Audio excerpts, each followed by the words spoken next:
Bonjour les chefs de famille, c'est déjà le mois de mars et mois de mars égale impôt, n'est-ce pas Dominique? Oui, encore une fois, on est dans le temps des impôts, vraiment. Et c'est la même chose d'année en année. Tu sais, dans le fond, impôt, on va peut-être sortir de là avec plein de bénéfices. Peut-être que ça va nous coûter un peu plus cher, mais peu importe.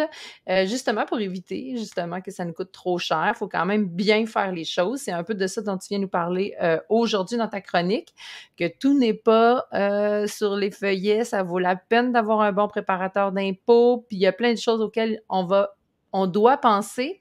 Puis, en fait, c'est ça. Je pense qu'aujourd'hui, on veut faire un peu le tour de la question pour justement peut-être servir. On aimerait que cette chronique-là, en fait, serve d'aide-mémoire, je pense, aux gens. Oublie pas ça, oublie pas telle affaire, oublie pas de parler de ça à ton préparateur d'impôts. C'est un peu ça qu'on veut faire. On fait le tour de la question aujourd'hui. Oui, en fait, on va donner des idées, mais on ne fera jamais le tour parce qu'il y a tellement de particularités en impôts. Mais, tu sais, l'important, c'est vraiment quand faut, l'information qu'on donne au préparateur, elle est importante. Le préparateur, il ne peut pas deviner qu'est-ce qui s'est passé dans notre année, qu'est-ce qu'on a fait si on ne lui dit pas. C'est impossible pour lui de deviner et d'aller chercher toutes les déductions au crédit qu'on peut avoir. Tu l'as dit tout à l'heure, tout n'est pas sur les feuillets. Règle générale, ce qui est sur les feuillets, c'est des revenus, mais les crédits et déductions, on n'a pas réellement de feuillets. Donc, il Mhm. faut vraiment se poser des questions puis parler avec notre préparateur pour voir si on oublie des choses, si on passe à côté des crédits. Puis c'est aussi le moment où le préparateur pourra nous dire pour l'an prochain, ben si tu faisais ça comme ça, peut-être que ce serait mieux. On peut plus changer le Ouais, c'est passé, ça. on peut changer notre Mhm. année courante. Mais ça vaut la peine, quand on est capable, puis qu'on met la main sur un bon préparateur, d'avoir le même d'année en année, parce que, bon, j'imagine qu'il y a ce qui bouge pas dans nos vies, hein. Il y a des choses qu'on fait tout le Mhm. temps, là. Tu sais, je sais pas, là, je pense par exemple justement au crédit, par rapport au service de garde, par rapport aux médicaments. Tu sais, à un moment donné, on a comme notre routine. Sauf que, dans le fond, il faut rester comme un peu à l'affût de ce qui change aussi, j'imagine, d'année en année. Qu'est-ce qui s'est passé qui se passait pas avant? Puis c'est un peu ça, sur ça que tu vas nous Exactement. éclairer, là. C'est sûr que si on a le même préparateur d'année en année, c'est comme une petite mise à jour qu'on a à faire tous les ans parce il a notre passé. Ça peut lui permettre de nous dire Hey, t'as-tu oublié ça cette année parce que l'année passée, tu avais ça. Parce que Mhm. quand on a un client plusieurs années, souvent on a le comparatif. Moi, je l'ai vu souvent dans des dossiers où les enfants sont rendus au cégep ou à l'université, puis ils n'ont pas leur feuillet de scolarité parce qu'ils doivent maintenant aller les chercher sur les portails. Mais comme je connaissais le vécu, je disais, hey, un tel, il va plus à l'université cette année? Ah oui, bon, Mhm. ben, j'ai son feuillet. Fait que c'est sûr que quand on commence à connaître les clients, c'est beaucoup plus facile là, de Ouais, ouais. pouvoir être certain de ne pas passer à côté. Mais je donne des exemples de transactions ce matin, en fait, des transactions immobilières qui peuvent se passer, qu'on n'aura pas de feuillet, mais qu'on doit déclarer à l'impôt. Donc, c'est pour ça l'importance de discuter de ce qu'on a fait dans notre année. Je donne un exemple maintenant, toutes les ventes de propriétés, même si c'est notre résidence principale et qu'il n'y a pas d'impôt lié à cette transaction-là, on doit la déclarer. Ça, par le passé, c'était pas comme ça, ça fait quelques années, mais quand même, ça n'a pas toujours été le cas. On doit OK. déclarer quand on vend. Quand on acquiert une propriété pour la première fois, il y a des crédits dans notre déclaration d'impôt auxquels on a droit parce qu'on est les acheteurs d'une première propriété. C'est certain que si je veux voir un préparateur pour la première fois, il ne sait pas que c'est une nouvelle adresse puis que c'est peut-être une nouvelle acquisition. Si j'ai le Mhm. même, j'ai un changement d'adresse, il risque de me poser la question. Après ça, quand je déménage, c'est possible que mes frais de déménagement puissent être déduits de mes revenus si je me rapproche de plus que 40 kilomètres d'un nouvel emploi ou d'un nouveau lieu de travail. Ça, OK. les frais de déménagement, c'est une très grosse discussion. Si j'ai eu Hmm. à vendre ma maison, ça inclut la commission au courtier immobilier, la pénalité sur l'hypothèque, Les frais de déménagement, c'est vraiment une grosse déduction, puis il y a beaucoup, beaucoup de gens qui passent à côté de cette déduction-là. Là. On en a eu beaucoup de déductions dans les dernières années, donc de déménagement dans les dernières années. C'est important de voir là, avec le préparateur si ces frais-là peuvent être déduits. Là, j'ai une question. Oui. Peut-être justement tout de suite, là, après, combien de temps c'est rétroactif, ce genre d'affaires-là? Si on a des chefs de famille, là, que là, ils se rendent compte que l'année dernière, ou il y a 2 ans, ils auraient dû demander ces frais-là, est-ce que c'est possible de revenir en arrière? Oui, règle générale, en impôt, on peut revenir facilement 10 ans en arrière. OK, Donc, quand même. on a le droit de demander des corrections pour pour les 10 dernières années. Donc, oui, si on se rend compte qu'on aurait pu déduire notre frais de déménagement en 2019-2018, OK, ben, c'est encore le temps de le faire. parfait. L'autre situation qu'on doit déclarer à l'impôt, qui peut avoir des incidences importantes, puis on le voit beaucoup dernièrement, là, moi je suis courtier hypothécaire, puis ça arrive souvent avec la hausse des prix de maison que des parents sont obligés d'aider leur enfant pour acquérir souvent une première maison parce qu'ils ne passent pas seuls au crédit. Donc, la banque, elle va exiger que le parent soit copropriétaire avec l'enfant pour solidifier le dossier au crédit. Tout va être payé par l'enfant, mais ça prend le nom du parent. Puis si je vais arriver en bout de ligne et bénéficier du crédit pour résidence principale, c'est important que les autorités fiscales sachent que le père, il est là juste pour le crédit. Mais ça, on doit le signifier, le père ou la mère, là, on doit le signifier au moment où cette transaction-là a lieu, de dire, OK, là, je mets mon nom sur cet immeuble-là, mais c'est pas du tout parce que je suis propriétaire. Là. Je suis propriétaire, mais je n'ai aucun intérêt financier dans cette transaction-là. Le profit ne sera pas à moi, j'aurai pas. Fait que c'est important de déclarer ça. C'est une autre transaction à déclarer. Après ça, ben, il y a des techniques qui pourraient faire qu'on pourrait peut-être déduire là, nos revenus, les intérêts payés sur notre maison. Faut que la technique de la mise à part de l'argent. Donc, c'est toutes des transactions immobilières qu'on n'aura pas de feuillet, mais que c'est possible qu'on ait soit des implications à des transactions à déclarer ou des économies d'impôts à faire. Donc, c'est important de le faire. Après ça, maintenant, on va parler des crédits, divers crédits qu'il ne faut pas oublier. Si on a un enfant qui est handicapé, mais ça peut être un handicap léger, là, selon la définition, là. Ça peut être un trouble d'apprentissage. Si on a un enfant... Mettons, quelqu'un qui voit un orthophoniste ou, tu sais, parce qu'on sait là, que les services sont, surtout là, on parle à des parents, là, mais moi, j'ai eu ça aussi cette année. J'ai mes enfants qui ont vu un orthophoniste, mais au privé, naturellement, parce que public, on n'a plus beaucoup la possibilité de le faire. Donc, ça, il y a des crédits à aller chercher là, pour ça. Là. En fait, là, on n'aura pas le droit au crédit pour enfants handicapés parce que c'est trop léger. Le crédit pour enfants handicapés, là, souvent, mais quand il y a droit, il y a des fois, il y a beaucoup de familles que l'enfant y aurait droit, mais qu'on ne le réclame pas. OK. Mais dans le cas d'un orthophoniste, si tout ça est recommandé par un médecin, on a la possibilité de passer ces frais-là en frais médicaux. Donc, de venir augmenter le nombre de frais médicaux puis avoir des retours d'impôts en fonction des coûts payés.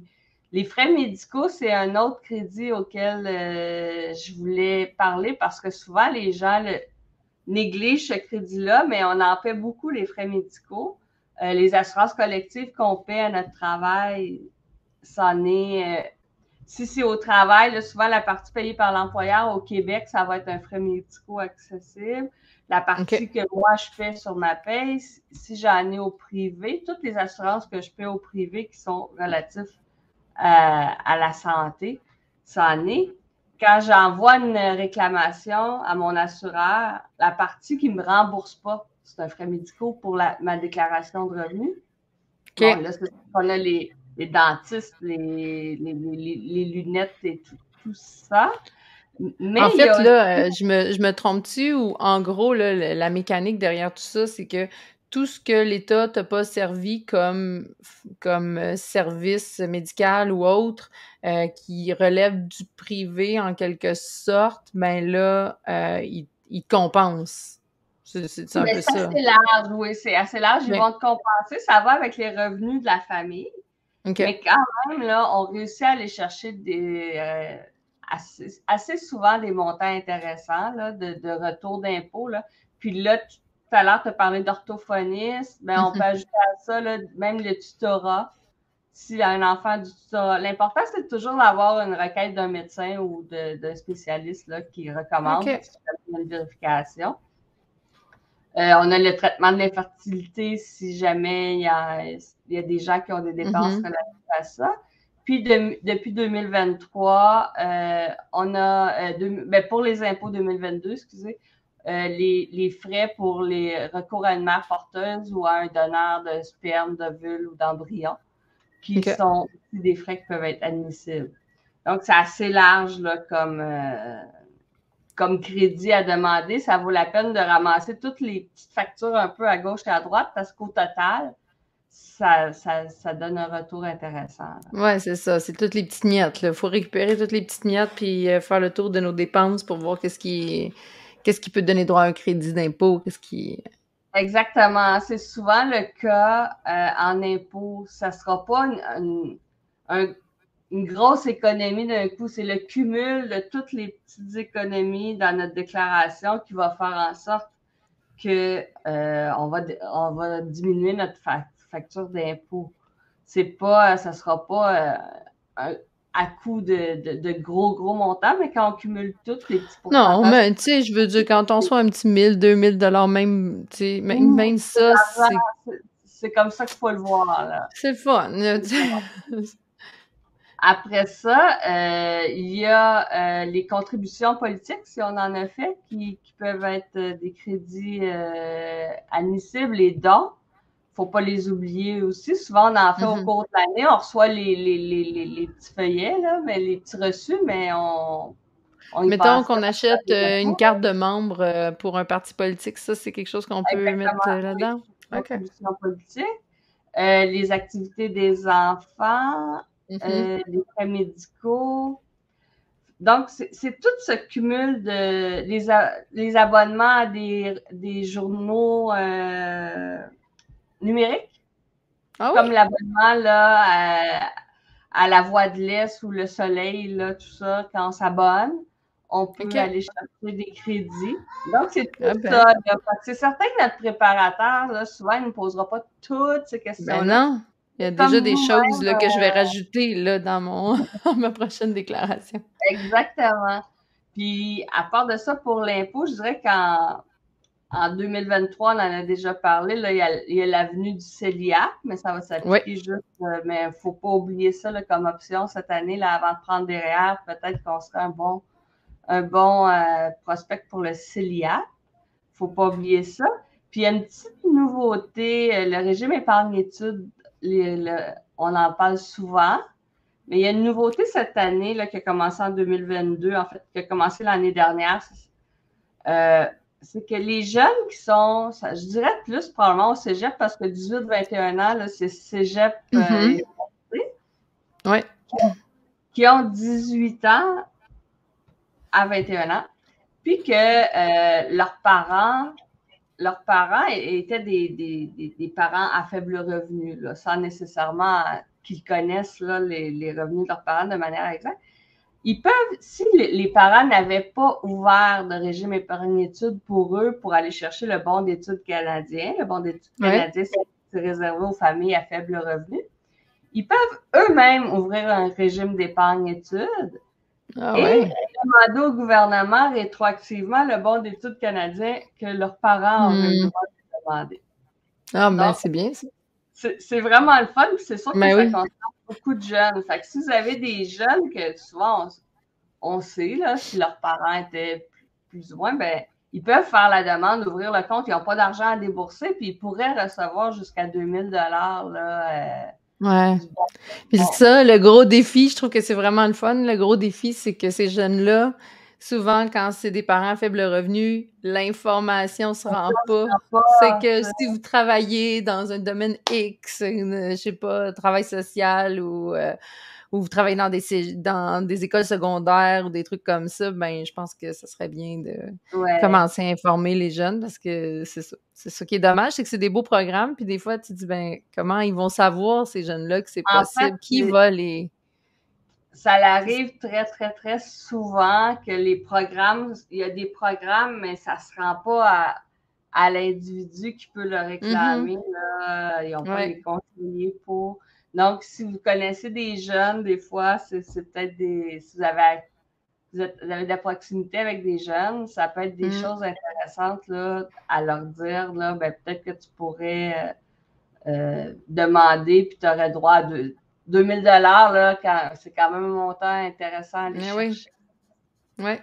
C'était C'est bon. peut-être, ça s'applique pas à nous, ça va pas dans la déclaration d'impôt 2022, mais je trouvais ça important d'en parler là, parce qu'il faut la propager, cette information-là. Ben oui, c'est ça, exactement. Super, c'est super intéressant. Fait qu'on est Ouais. prête. On est Oui, prête pour toi. Es-tu prête pour la grosse saison des impôts, Dominique? Parce que toi, c'est ta oui, grosse ben moi, saison, j'en là. fais plus beaucoup parce que j'avais trop de travail pour pouvoir faire des grosses saisons d'impôts, mais j'essaie justement de diffuser l'information pour que les gens soient prêts quand ils vont voir leur préparateur d'impôts. Je reste à jour, ça c'est clair, puis j'essaie de diffuser cette information-là parce que c'est important. Que les gens aillent chercher les crédits d'impôt auxquels ils ont droit, puis les programmes sociaux auxquels ils ont droit aussi. Oui, puis d'autant plus cette année, avec l'inflation, là, on a besoin de ces petites miettes-là. Là. Je pense que c'est vraiment une bonne chose de bien Oui, faire nos impôts, puis de s'informer comme il faut. S'informer, c'est payant, puis c'est ce que tu fais. Tu nous informes à chaque mois. Vraiment, merci beaucoup, Dominique. Encore une fois, une chronique très intéressante. merci.